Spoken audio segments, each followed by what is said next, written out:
ભગવાન કોને કેટલું આપે છે આ વાતને મનુષ્ય સમજી લે તો બધી ચિંતાઓ મટી જાય છે।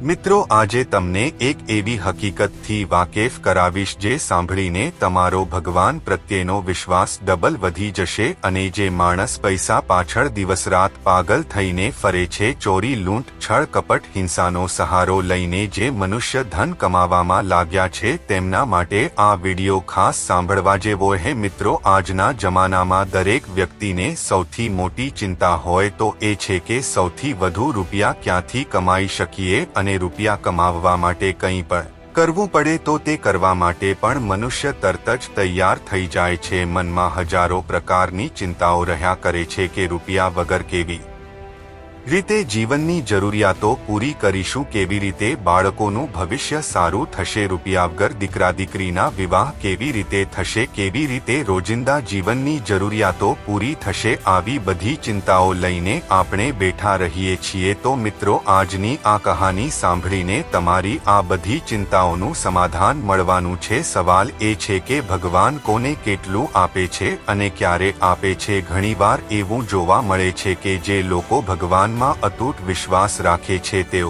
સ્વયં ભૂખ્યા રહી લેશે પરંતુ બેઈમાની કરીને ભોજન નહીં કરે। આ જ કારણ હોય છે કે આવા લોકો ઘણી વખત ગરીબ રહી જાય છે।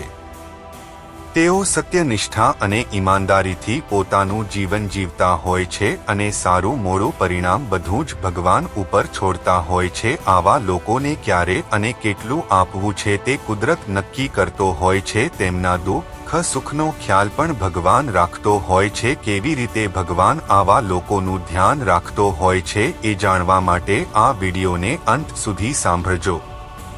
એક નગરમાં એક જૂના ઘરમાં પોતાના પરિવાર સાથે એક વૈદ્યજી રહેતા હતા। વૈદ્યજી ખૂબ પ્રમાણિક અને ભગવાનમાં વિશ્વાસ રાખતા હતા। તેઓ ખૂબ ઈમાનદારીથી લોકોનો ઈલાજ કરીને લોકોને રોગમુક્ત કરતા હતા। તેમનો એક નિયમ હતો કે તેઓ પોતાના દર્દીઓ પાસેથી એટલા જ રૂપિયા લેતા હતા જેટલા રૂપિયાથી તેમના ઘર માટે એક દિવસનો સામાન ખરીદી શકાય। માની લ્યો કે આજે પરિવારના ભરણપોષણ માટે 100 રૂપિયાની જરૂરિયાત છે તો આ વૈદ્યજી તેમના દર્દીઓ પાસેથી ત્યાં સુધી જ પૈસા લેતા હતા જ્યાં સુધી 100 રૂપિયા ભેગા ન થઈ જાય।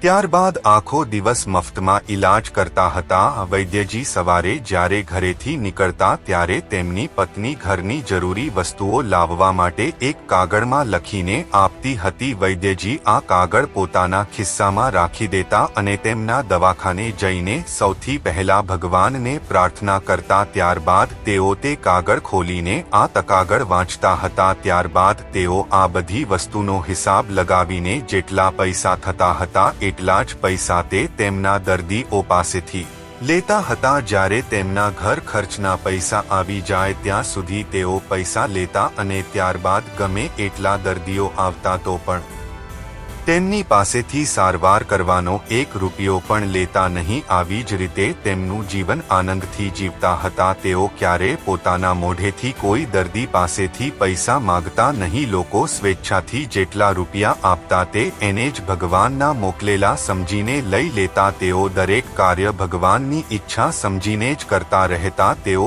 એવું માનતા હતા કે ઈશ્વર હાથી માટે મણ અને કીડી માટે કણની વ્યવસ્થા જરૂર કરે છે તો પછી હું શું કામ વધારે કમાવા માટે દોડ્યા કરું। આજે મારે એટલું જ જોઈએ જેટલી મારે જરૂરિયાત છે અને કાલ માટેનું કાલે જોયું જશે। આવા જ વિશ્વાસથી તેઓ પોતાનું કાર્ય કરી રહ્યા હતા। એક દિવસની વાત છે, વૈદ્યજીએ સવારે પોતાનું દવાખાનું ખોલ્યું, ભગવાનનું સ્મરણ કર્યું અને રોજની જેમ પત્નીએ આપેલો કાગળ કાઢ્યો અને તેઓ આ કાગળને વાંચવા લાગ્યા। કાગળમાં પહેલા તો ઘરનો અમુક જરૂરી સામાન લખેલો હતો જેવી રીતે દાળ ભાત શાકભાજી તેલ ઘી વગેરે। ત્યારબાદ કાગળમાં નીચે લખ્યું હતું કે આપણી દીકરીના આવતા મહિને વિવાહ છે, તેમના વિવાહમાં આપવા માટે દહેજનો માન ખરીદવો પડશે। આ વ્યવસ્થા 1 મહિનામાં કરવાની છે। આવું વાંચીને વૈદ્યજી વિચારવા લાગ્યા કે મેં આજ સુધી જે સામાનની જરૂર પડી એટલા જ પૈસા કમાયા છે। મારી દીકરી વિશે તો મેં ક્યારે વિચાર્યું જ નથી કે દીકરી જ્યારે મોટી થશે ત્યારે તેના વિવાહ માટે ઘણા રૂપિયાની જરૂર પડશે। હવે આટલા બધા રૂપિયાની વ્યવસ્થા હું 1 મહિનામાં કેવી રીતે કરીશ? તેઓ આ વાતને લીધે ઘણા ચિંતામાં ચિંતામાં હતા અને વિચારવા લાગ્યા કે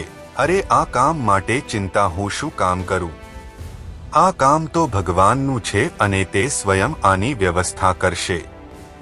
હું તો બસ મારું કામ કરીશ. આટલું વિચાર્યા બાદ તે દર્દીઓને દવા આપવામાં વ્યસ્ત થઈ ગયા. ત્યારે જ તેમણે જોયું કે એક મોટી ગાડી તેમના દવાખાના આગળ આવીને ઊભી રહે છે. ત્યારબાદ ગાડીમાંથી એક વ્યક્તિ સૂટ બૂટ પહેરીને ઉતરે છે. આ વ્યક્તિને જોઈને એવું લાગતું હતું કે તે ખૂબ અમીર ઘરનો વ્યક્તિ હશે. ત્યારબાદ તે અમીર માણસ વૈદ્યજી પાસે આવીને બેસી ગયો. વૈદ્ય વિચારવા લાગ્યા કે કોઈ દવા લેવા વાળો વ્યક્તિ હશે, કેમ કે આવી રીતે વૈદ્યજી પાસે રોજ ઘણા લોકો ગાડીઓ લઈને આવતા હતા. એટલે વૈદ્યજી એ પેલા વ્યક્તિને પૂછ્યું કે હે ભાઈ, તમને શું તકલીફ છે જણાવો. અને વૈદ્યજી તેમનો હાથ પકડીને તેની નાડી જોવા લાગ્યા. ત્યારે તે અમીર વ્યક્તિ બોલ્યો, વૈદ્યજી મને કોઈ તકલીફ નથી, હું તો બસ આમ જ તમને મળવા આવ્યો હું. મને લાગે છે તમે મને ઓળખ્યા નથી. ત્યારબાદ તે અમીર વ્યક્તિ પોતાનો પરિચય આપવા લાગ્યો અને કહ્યું, વૈદ્ય મારું નામ કાનજી છે, હું ભારતનો જ રહેવાસી છું, પરંતુ પાછલા ઘણા વર્ષોથી વિદેશમાં રહીને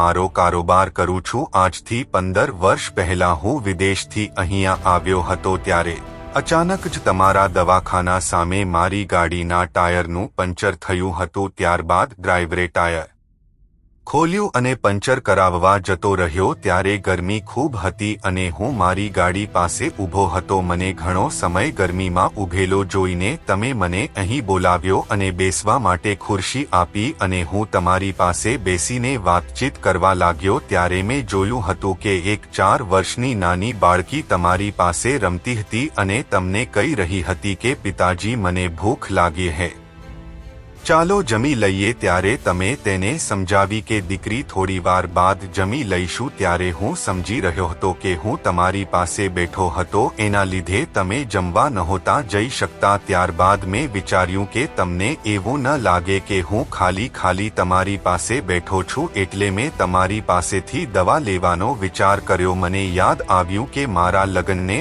8 વર્ષ વીતી ગયા છે, પરંતુ અમારે કોઈ સંતાન થયું નહોતું. મેં સંતાન માટે ઘણી જગ્યા ઈલાજ કરાવ્યો હતો તો પણ કોઈ લાભ થયો નહોતો. ત્યારે મેં મારી સમસ્યા તમને જણાવી હતી. ત્યારે તમે મને કહ્યું હતું કે જો ભાઈ, ભગવાન ઉપર વિશ્વાસ રાખો, ભગવાન પાસે દરેક સમસ્યાનું સમાધાન હોય છે. ભગવાનના ખજાનામાં કોઈ ચીજની કમી નથી હોતી. દીકરા દીકરીઓ, ધન દોલત, સુખ દુઃખ, જન્મ મરણ, આ બધું ઈશ્વરના હાથમાં હોય છે. આ કોઈ વૈદ કે ડોક્ટરના હાથમાં નથી હોતું. જે કાંઈ પણ થાય છે તે બધું ઈશ્વરની ઈચ્છાથી જ થાય છે. સમય આવે ત્યારે પરમાત્મા જેને જેવી જરૂરિયાત પડે છે તેવું આપે છે. ડોક્ટર અને વૈદ તો નિમિત્ત માત્ર હોય છે. આવું બધું સમજાવ્યા બાદ તમે મને દવાની 2 પડીકી આપી. એક પડીકી મારા માટે અને એક મારી પત્ની માટે. અને આ દવાનું સેવન કેવી રીતે કરવાનું છે એ પણ તમે મને બતાવ્યું હતું. ત્યારે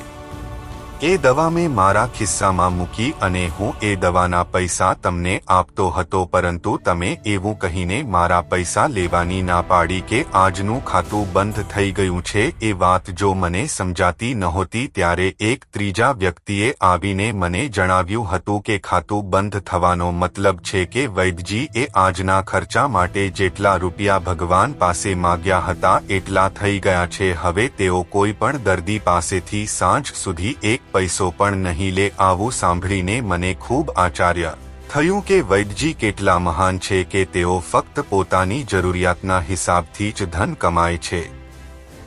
તેમની અંદર વધારે ધન કમાવાની કોઈ કામના જ નથી. તમારી પાસેથી દવા લઈને હું મારા ઘરે જતો રહ્યો. ઘરે જઈને આ વાત મેં મારી પત્નીને જણાવી. ત્યારે મારી પત્નીએ કહ્યું કે એ માણસ જરૂર કોઈ દેવતા હશે. આવા લોકોની ચિંતા ભગવાન કરે છે જેઓ બીજાની સેવામાં હંમેશા તત્પર રહેતા હોય છે. અને તમારી દીધેલી દવાની 2 પડીકીના લીધે આજે મારા ઘરે 2 ફૂલ જેવા બાળકો છે. અમે બંને પતિ પત્ની ખૂબ ખુશ છીએ અને રાત દિવસ તમારા માટે પ્રાર્થના કરતા રહીએ છીએ. આજે 15 વર્ષ વીતી ગયા. હું મારા કારોબારમાં વ્યસ્ત રહેવાના લીધે તમને ધન્યવાદ આપવા માટે પણ ન આવી શક્યો। આજે વ્યસ્ત હોવા છતાં પણ સમય કાઢીને હું તમારી પાસે આવ્યો છું, કેમ કે અહીંયા મારી એક બહેન રહે છે, તેમની દીકરીના વિવાહ છે અને મારી બહેન વિધવા છે। મેં મારી ભાણકી માટે દહેજનો સામાન ખરીદ્યો છે, પરંતુ ભગવાનની પ્રેરણાથી જ્યારે હું મારી ભાણકી માટે દહેજનો સામાન ખરીદી રહ્યો હતો ત્યારે મારી આંખો સામે વારે વારે એક બાળકીનો ફોટો આવી જતો, જે બાળકીને આજથી 15 વર્ષ પહેલા મેં તમારી પાસે જોઈ હતી। મેં વિચાર્યું કે એ બાળકી પણ મારી ભાણકી જેવી જ છે, હવે તે વિવાહ યોગ્ય થઈ ચૂકી હશે, એટલા માટે મેં મારી ભાણકીની સાથે સાથે તે બાળકી માટે પણ દહેજનો સામાન ખરીદી લીધો। હું માનું છું કે ભગવાને જ મને આ કામની જવાબદારી સોંપી છે। મને હવે એક સાથે 2 દીકરીઓના વિવાહ કરાવવાનું સૌભાગ્ય પ્રાપ્ત થશે।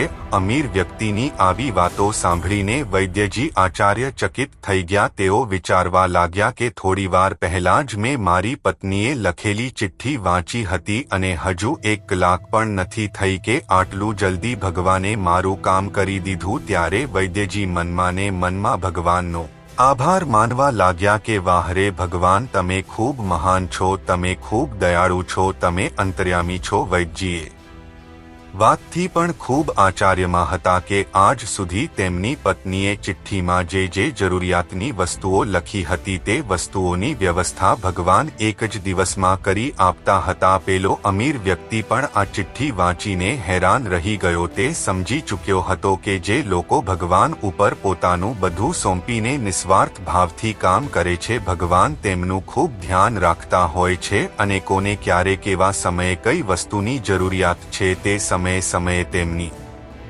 જરૂરિયાતોને ધ્યાનમાં રાખીને તેમની જરૂરિયાતની વસ્તુઓ કોઈ પણ વ્યક્તિને માધ્યમ બનાવીને આપતા રહે છે। કહેવાય છે કે ભગવાન ઉપર એવો વિશ્વાસ રાખવો જોઈએ જેવી રીતે એક નાનું બાળક પોતાના માતા પિતા ઉપર રાખે છે। માતા પિતા પોતાના બાળકને ગમે તેટલો હવામાં ઉછાળે તો પણ બાળક ભયભીત નથી થતો, કારણ કે તેમને ખબર હોય છે કે મારા માતા પિતા મને નીચે નહીં પડવા દે। તેમને ભરોસો હોય છે કે તે મને ઈજા નહીં થવા દે, એટલા માટે તે બાળક રડવાની જગ્યાએ હસતો હોય છે। આવી જ રીતે જે માણસ ભગવાન ઉપર ભરોસો કરે છે, ભગવાન તેમને ક્યારેય નિરાશ નથી કરતા, પરંતુ તમારો ભરોસો ભગવાન પ્રત્યે પેલા બાળક જેવો હોવો જોઈએ। કદાચ તમારા મનમાં ભગવાન ઉપરનો વિશ્વાસ ડગમગી જાય તો ભગવાનને દોષ ન દેવો જોઈએ કે ભગવાને મારી મદદ ન કરી। ભગવાન કહે છે કે હે પ્રાણી, તું એ જ કરજે, હું ચાહું છું તો થશે